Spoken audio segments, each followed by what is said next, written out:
Before we start, what I'd like to do is to give you a bit of history about Progress for those of you that don't know who we are and what we do. So this is Bal Danoa. Bal started this company 22 years ago. Bal's been a social worker for 42 years, although I'm sure that will age her somewhat and won't be very pleased with that. Bal's worked in Birmingham City Council. She's worked here as a social worker with children with disabilities for many years. Bal also has a disabled brother. So disabilities has always been at the heart of everything for Bal. And she's very, very passionate about improving the life chances of disabled people and making sure that they're not disadvantaged or treated in a way which is discriminatory, disrespectful, which Bal saw when she was a social worker. And set about to go, actually, this could be so much better for people with disabilities. So she set her first children's home up back in 2000 and a small fostering service from her kitchen table. Tried to do that for disabled children, but at the time the world wasn't ready for that. Institutionalised care was the way things were. So Bal wanted to make a real change in that. At the time she was working in the council, she set up things like the shared care network across Birmingham. So was really at the forefront of early intervention and prevention for families with disabled children, and has done many, many other things in and around that over the last 40 odd years. So thank you, Bal, for your contribution. So I joined 20 years ago, and I heard this from Bal. I heard what was important. I heard that no child should leave our services with their clothes in a black bin bag. Nobody should be disabled. We should be enabling people to be the best that they can and to live their lives and aspire. There should be no, we can't do that. Oh no, we can't do that. So we say, well, how can we do that? And that's really what we live by. Over the years, we've developed a range of services. So we did children's. We're a children's services provider until one of our children became an adult. And then, of course, you have to change your mind a little bit.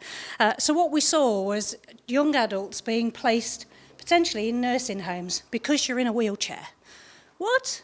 What's that all about? That wasn't okay. You know, we've done all this work to give this young person hope and aspiration that they can live a normal life, and they're going to go to an old people's home and play bingo. So that's all kinds of wrong for us. So Bal says, we need to do young adults, 16 to 25s. So we did. So we set up some young adults' homes and we started to do that. And what we did was provide life journeys for the young people that we care for. Our oldest resident, I admitted at 13, she's now 32. Her life expectancy was 13. So she's doing fantastically well, thriving today, thanks to the support that's been provided for her. So for us, it's about how we can support young people through their lives, and that's always been really important for us.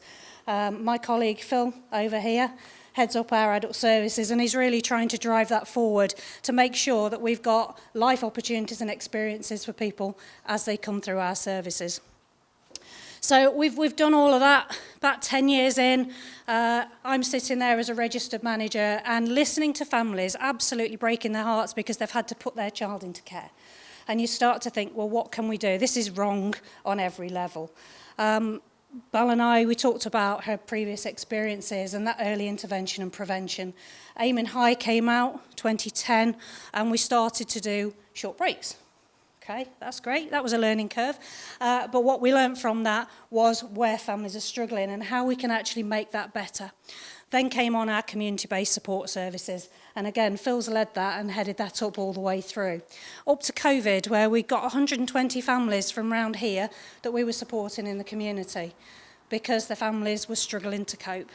COVID, wow, that was unexpected for all of us. We're really proud to say that as a provider, I think we were the only people in the West Midlands that continued to provide short break services through the COVID period. We offered it on a triage basis, so we were really looking after those families that were most at risk of breaking down. You know, we could see the pressures and challenges from our customers, and we wanted to help and be there to support.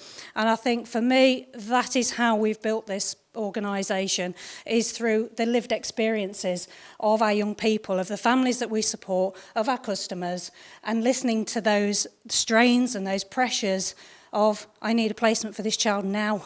And I don't know, I'm pulling my hair out because I don't know where to place them. And that kind of started us thinking about crisis intervention and prevention. So we're thinking about our community support, and we've had children where they've had a couple of hours a week. Then it's gone a bit wobbly, so we'll give you some overnight stays. And Tina is our lovely Tina.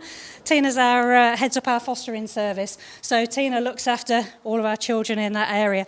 So Tina found a foster placement that would be suitable for this young man who was quite complex. And we were enabled to stop that family breaking down, give him some support in a foster placement for a while. That child then was able to go back home, and we just keep an eye. And Phil and Tina working together to go, do you know what, we've got an eye on you. We've got you, it's okay. And actually, if something goes wrong, we're here for you. And I think that's one of the things that, for me, that's at the heart of Progress, is when you're part of the Progress family, we've got your back. We'll look out for you, and we're always thinking about what's next for you. Where are you? I always say, where are you going next? Because you're not staying here. Not in a rude way, we love you very much, but life's a journey, and we need to help people live that journey. So we've always got plan A and plan B. So we come up towards COVID, we've got grand plans. I've got a crisis model, residential, to prevent these unregulated placements. Certain people, we've had lots of conversations over the years, Mandy, over how can we help now? We've done some modelling around that, and we're very excited to start talking to you about that, which my colleagues will be happy to talk to you about afterwards. And then moving on from that, rebuilding what is our community-based team, which took a hit during COVID. We were very, very lucky that we were able to take decisions to redeploy our workforce, that we were able to secure the employment of those people during that period, which was very, very tough, because community support was not happening. We're in the middle of a staffing crisis.